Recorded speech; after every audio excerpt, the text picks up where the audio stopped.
Hi gang, Rob here. It's the evening of 4 July 2016. Yes, it is Independence Day today, and I thought, what would be a better use of the TheApostleP channel on the 4th of July than reviewing a great American knife from a great American knife company. And this is one, guys, that I'm pretty excited about. What we're looking at here is the just released Benchmade model 928 Proxy. This is the last knife design brought to production posthumously by the great Warren Osborne, recently deceased. Designer of the 940, the 942, the 943, the 810 Contigo, the 950 Rift, and the list goes on and on and on. Lots of great designs, most of which reached production through the Benchmade knife company over the last 20 years or so. So you guys know that I am a Warren Osborne fan. I am a 940 junkie. Love that knife and its variations. I would also say that some of Warren's stuff just sort of missed it for me. The Contigo, I just think has kind of a horrible handle. The Rift, I've had good ones in hand and I've had bad ones in hand. But the 940 is such an iconic design for such good reason that it is with bated breath that I ordered my 928 Proxy. I think the name is perfect too. Because Warren is not here to see it to fruition, Benchmade produced this knife by proxy.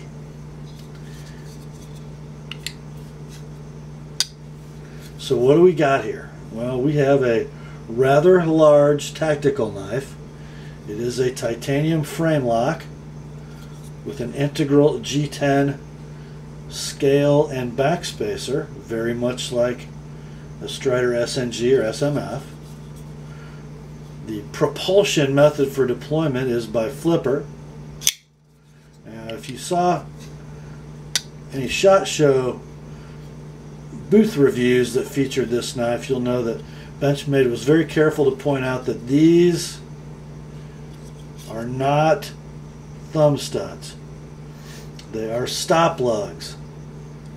They stop into these radii on the front of the handle, much like a Strider or a Hinderer. However, I know why they're careful to say they're not thumb studs, because if you're right-handed and you're trying to deploy that knife with the stud and your fingers are resting on that lock bar, good luck, fellas. Let's see if I can do it. Oh, yeah, that hurts to do it. What I do, if I'm right-handed, I'm not, but I sort of let my fingertips come up and rest on the blade. And if they touch the lock bar at all, just the top surface, and you can get it out, but it hurts. Now for a lefty, since I'm not pressing on the lock bar, much easier.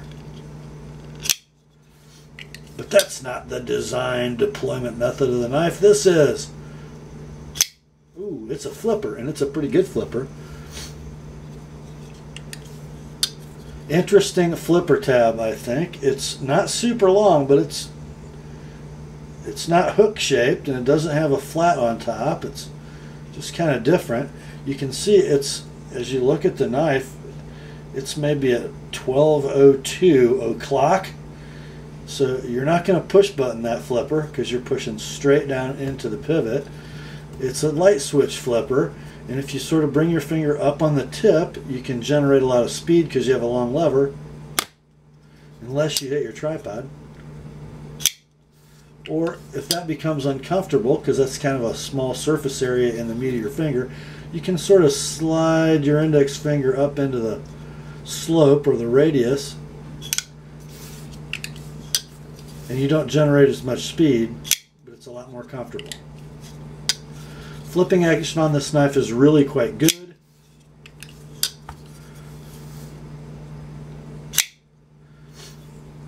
Quite good. I'm going to bump out my angle a little bit here, guys, so I can not hit the camera so much. The suspension of this blade is on the same red caged steel ball bearings as the 761 and 765, that red urethane bearing race with, I don't know, 6 or 7 ball bearings. You can count them in a minute when I show you the disassembled pictures of the knife. Now, quite interesting, I think, for Benchmade, because let's recount the history of Benchmade frame locks and where they fall short or have fallen short. They've always made frame locks with super weak detents, tip down right hand carry only. You will not find any tip down mounting capability on this knife. I think they're listening to their customers and watching reviews. We have not a weak detent, not by any stretch of the imagination. It's a really quite good detent without being overly stiff. You will, in the first couple days, kind of wear out your flipping finger, because it does take a bit of force to overcome that detent ball, but not terrible.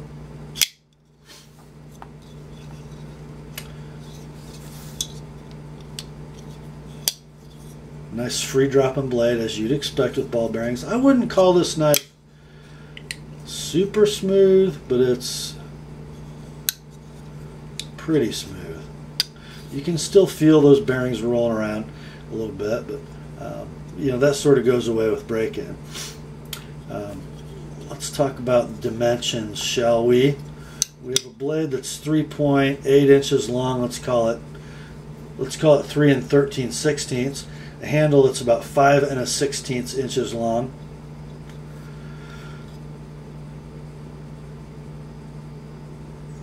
So what does that give us? About 8 7/8 overall length. Blade stock is about 147 thousandths, or 3.5 millimeters. Handle thickness is exactly 1/2 inch. The carry options are tip up, left or right hand, left or right hand. Golf course clap. You know, it's almost like Benchmade maybe knew that Warren Osborne was in his final days and maybe had one knife left to design. Now, I know I'm really not this important, guys, but just let me have my little fantasy. And they went to him and they said, Warren, there's this guy on YouTube. He's really sort of a Benchmade fanboy, but he has been tearing us apart on titanium frame locks. He hated the 761, and frankly, he's had a point. But he loves you. He's a 940 junkie.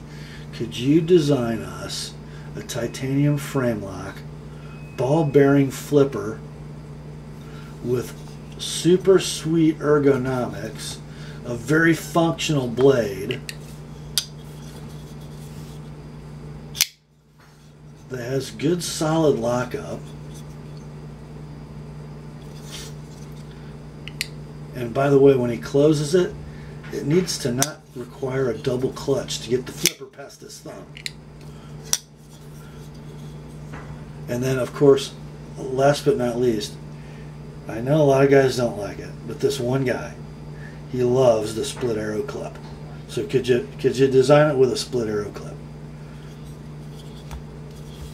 And Warren delivers.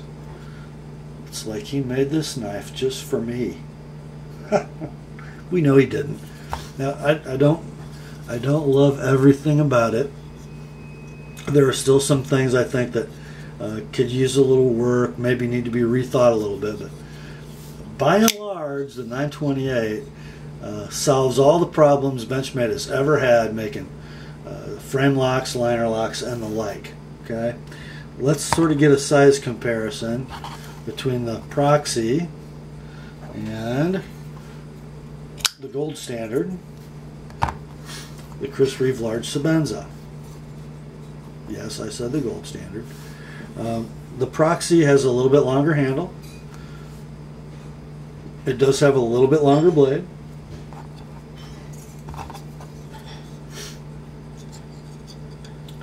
Handle thickness is about the same. 4.6 ounces of weight on the Sebenza. 4.9 for the Proxy. What do you think of that, fellas? 4.9 ounces. Under 5 inches with a pretty chunky blade stock, a nice robust handle, titanium frame lock, under 5 ounces. What do you think, guys? I think that's pretty good. Now I want to look inside a little bit, and let's see what I want you to look at first. I want you to look at the bearing and pivot construction area. Kind of interesting. They used a hardened steel washer on the G10 side to protect, obviously, the G10 from wear from the ball bearings, but they left the titanium all on its own. And also take a look. I've got the pivot laying out of the knife. It's sort of got some knurling. It's a round pivot barrel, but it's knurled, much like Strider hardware, as are these body barrels, to bite into the titanium so they don't turn when you're tightening and loosening the screws. So take a look at the pivot area first, and we'll be back.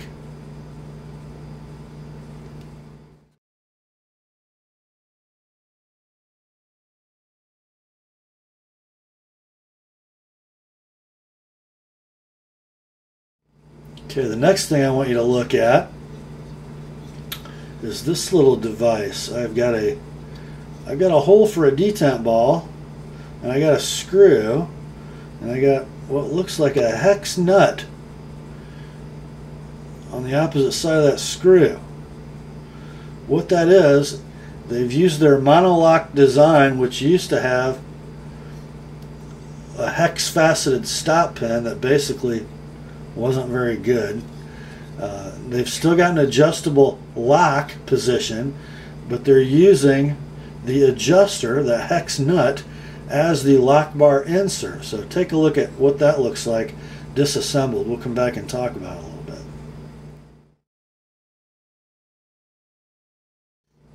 Okay, so here's sort of my experience with this.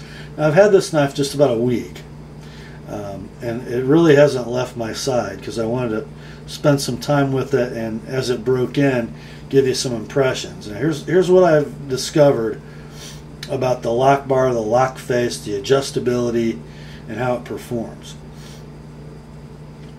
Don't be fooled. You might think looking at it that you've got a flat nut with just a tiny little T6 torque screw bearing all the force from the blade tang with negative pressure. That is not true. The nut is actually shouldered into the titanium, so the screw just holds it in place once you get it where you want it. It's basically pinned into the titanium. I was concerned about that, and I had to take it apart to find out what happened. So I want you to take a look at the tang of this blade where it locks up, just to kind of get an idea the wear pattern. Maybe let's see if I can get an angle that works better. Here you go.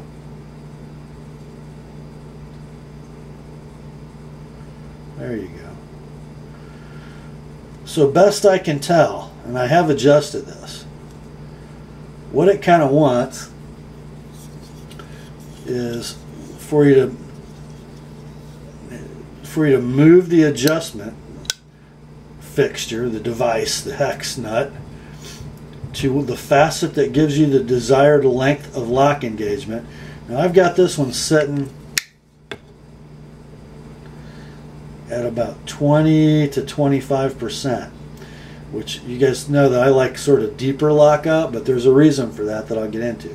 So what I did is I sort of loosened the screw so I could turn that hex with like a little jeweler's screwdriver or a Torx bit, get it close in this position, get it close, and then let it lock up, and let the blade tang sort of make that fine rotational adjustment. So when it locks up, it wedges that flat against the blade tang and turns the nut precisely, so it's meeting all across that facet.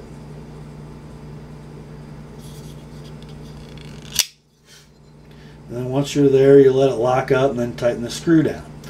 And I did measure from the through hole to the facets, and they vary, I don't know, 6 to 8 thousandths from the shortest to the longest distance.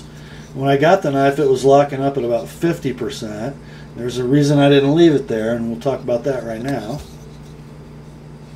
As with most ball bearing titanium frame locks, specifically flippers, I guess, there is this delicate balance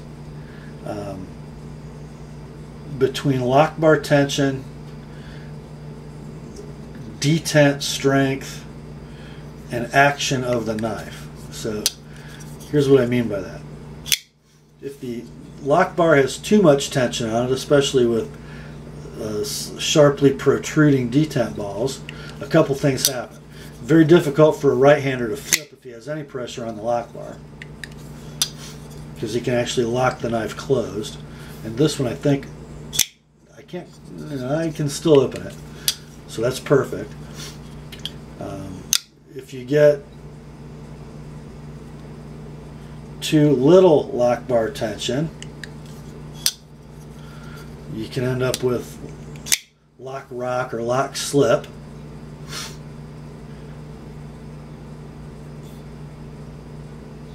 And then if there's too much tension on the lock bar while the ball is riding on the blade tang, you don't get that closing action that we like so much, where we just sort of wiggle the knife down into place. So if I want enough tension for secure lockup, and when I have a steel on steel interface with a pretty severe angle on the blade tang, it takes a lot of lock bar pressure to avoid lock slip. And when I was at 50%, when I got the lock tension that was about like this, closing the knife, I got lock slip. I was too far up the slope, and I could apply negative pressure to the blade, and I got a worrisome amount of lock slip. When I tightened up the lock bar enough not to get that, my action just was horrible. It was horrible. When I loosened it to get good action, then I got lock slip. So I thought, okay, what I'm doing is the lock bar is running out of travel. So where it needs to be to lock up the blade doesn't leave enough tension for it to be firm. And then if I try to make it firm here, when I bend it out to here, now my blade won't move with the detent ball riding on it. So I decided I'm going to adjust this lockup earlier so that tension can be just right for the ball riding on the blade, but I've still got enough travel left in my lock bar spring that I'm still getting great tension at lockup. In fact, if you listen, I've almost got a little stick, which is just right. So I don't love adjustability. I would prefer this. Just a beautiful carburized lock face with some silent stick to let you know it's there. You know, but gimmicks do sell knives. They have for a few hundred years, you know. So I'm going to say this is a big improvement over the original monolock design, but just be prepared to play with your knife. If you're really anal about lockup, action, engagement, flipping, you're going to be playing with that.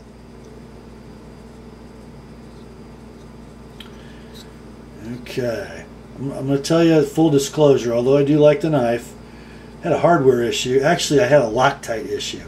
When I went to move the clip, you can see when I took it off this right hand tip up position, there was so much Loctite applied to those pocket screws. I've still got residue on the titanium scale, and please help me, guys, if in the comments if you know what solvent will take that off, please let me know. But so much Loctite on such tiny screws, I came very close to stripping the head out of one of the T6s that hold the pocket clip on.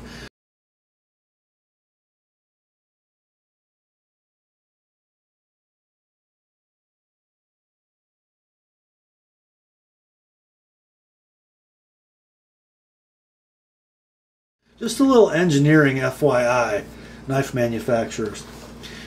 If you have a good fastener with good thread clearances, correct thread engagement, especially if the screw is harder than the material that it's threading into, if you're running it to tight, especially in an inanimate object like a pocket clip, you don't need thread locker. Threads will lock themselves. That's kind of how a machine screw is designed. So you only need thread locker in an area like this, or body screws, if your thread clearances are sloppy and your screws don't stay tight. I would really prefer that Loctite only be used on pivots and maybe stop pins in knives, because it's just not necessary elsewhere. Especially on a spring clip, because these screws are under tension. They're not going to thread out if they're good quality screws threading into good quality threads, female threads. Just an FYI. That's really the only quality issue, and I'm not sure that's really a quality issue. Just somebody got a little overzealous with the blue Loctite. Fit and finish on the knife are amazing. We're going to talk about this design a little bit and how it relates to the Strider stuff. Just really good. I mean, not perfectly flush from titanium to scale. The G10 is a little proud, but very little proud all the way around. Blade centering. You know, if you can't get a ball bearing flipper to center correctly, something's wrong. This one's perfect. The blade finish is, you know, that sort of standard Benchmade satin, and then they've given it sort of like that old school Kershaw super fine bead blast, maybe a tumble, to kind of match the handle, which is bead blasted very much like a Chris Reeve knife, and it will snail trail on you. I've got one on here. I'm not going to show you, but it's up here somewhere. It's just hard to see.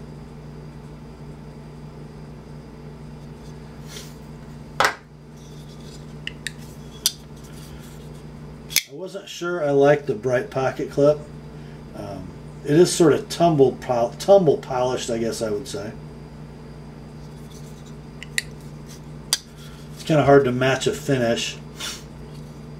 I guess they could have bead blasted it, but I think that would look pretty bad in pretty short order. What do you think about this blade shape? I'm not going to call this a drop point. I think it's more of a spear point. In fact, it's very reminiscent of the Tony Bowes Zulu spear from a traditional pocket knife, recently paid an homage by Derek Bone of Knives Ship Free and a GEC produced Esky Zulu Northwoods. Very, very similar blade shape. I kind of like it.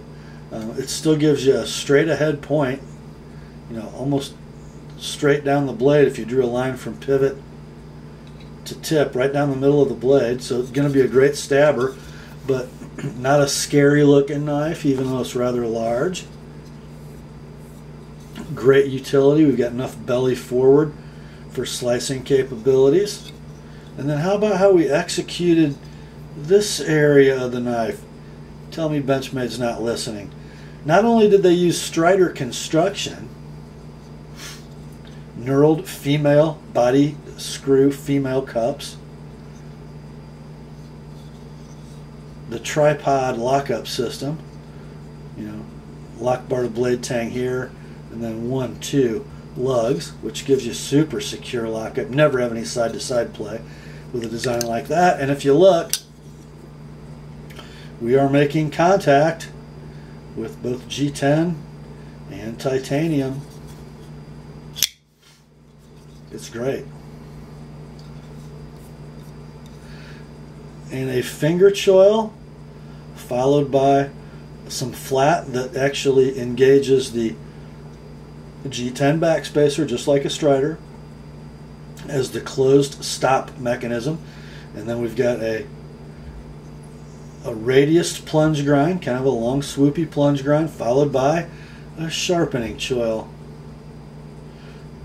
And looky here, boys, we got nice straight clean, even bevel, hilt to tip.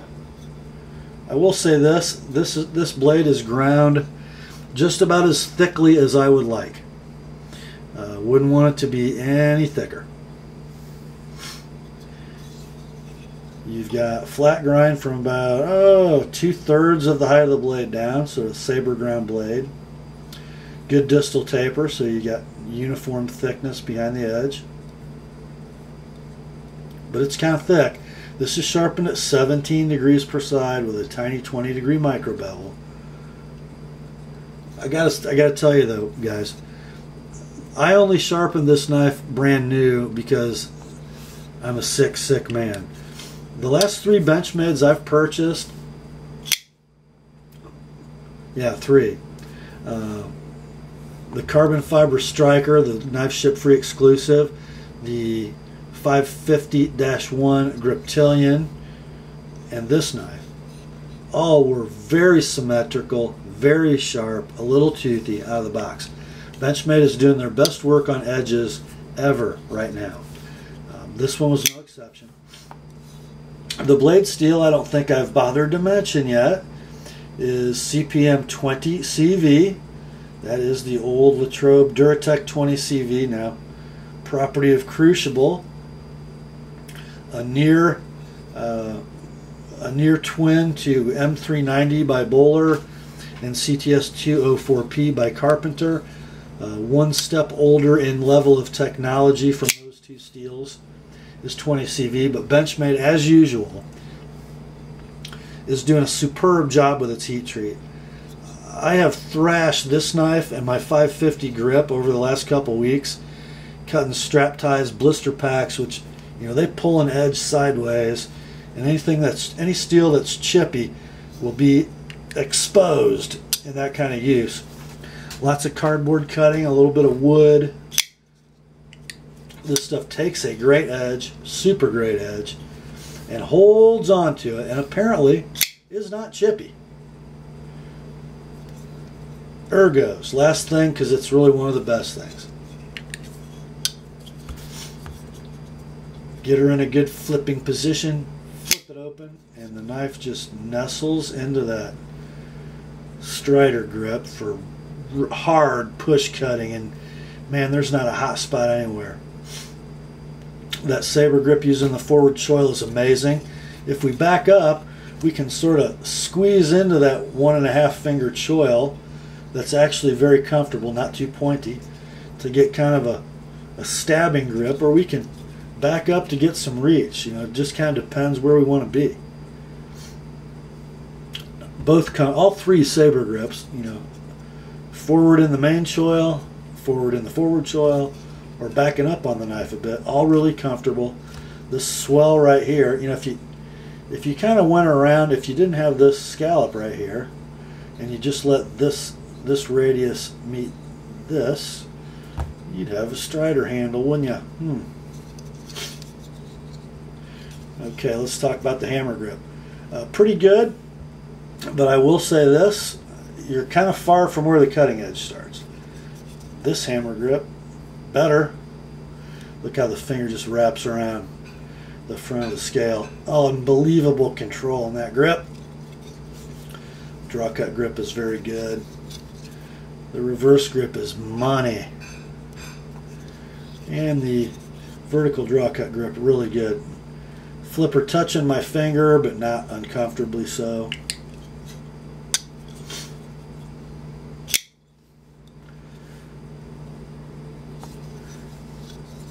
One thing that I thought was rather remarkable about this knife, look at the package closed. Just super clean, isn't it? Rivaling the Sebenza, I think, for looking squared away in the closed position.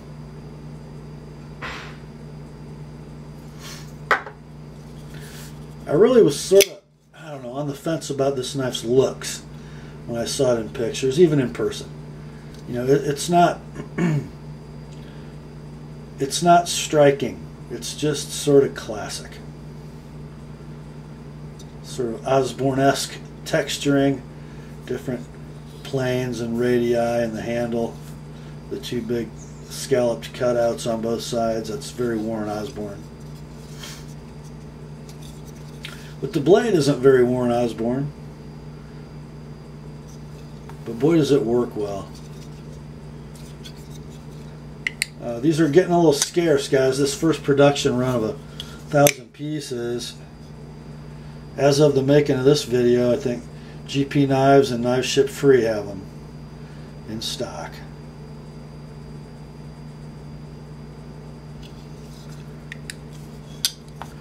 Mid 200s on this knife. A fur piece under the 761, and in my mind, a vastly superior knife. And I'm very happy to be able to say I love my new Benchmade titanium frame lock flipper. It's the only titanium frame lock flipper I own right now, and it might stay that way for a very long time. Great job, Benchmade. Thank you, Mr. Osborne, for leaving us with a great one before you left. Grace to you and peace, my friends, from God our Father and the Lord Jesus Christ. And remember, the Word and my Osborne Proxy are sharp